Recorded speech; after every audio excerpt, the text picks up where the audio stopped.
In the old days, this was a pretty industrial area.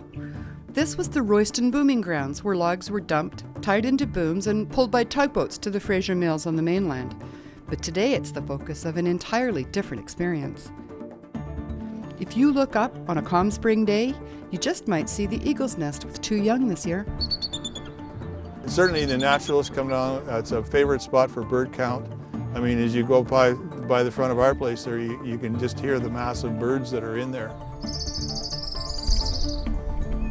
Just off the highway in Royston, head down to the water and you'll find the start of a new walking trail along the shore, the Royston Waterfront Trail.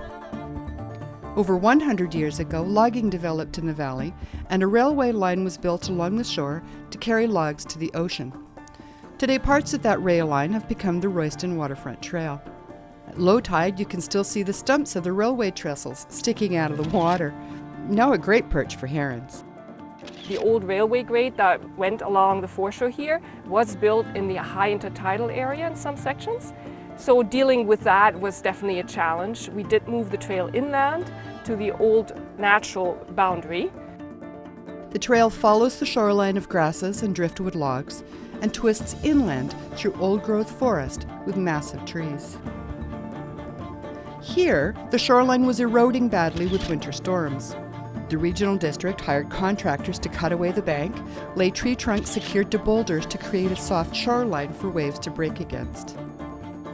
The log boom areas, because of all the bark coming off and everything like that, they kind of get desecrated.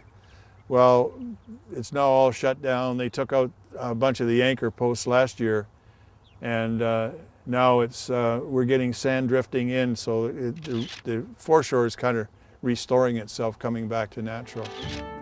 Grass is being planted between the pebbles to stabilize the shoreline.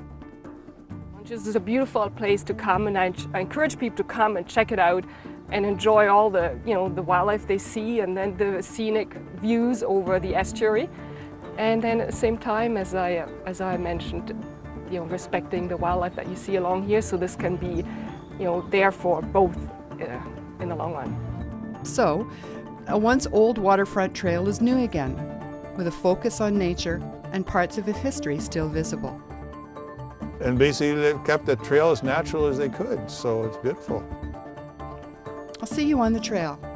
In the Comox Valley, I'm Cheryl Jakes.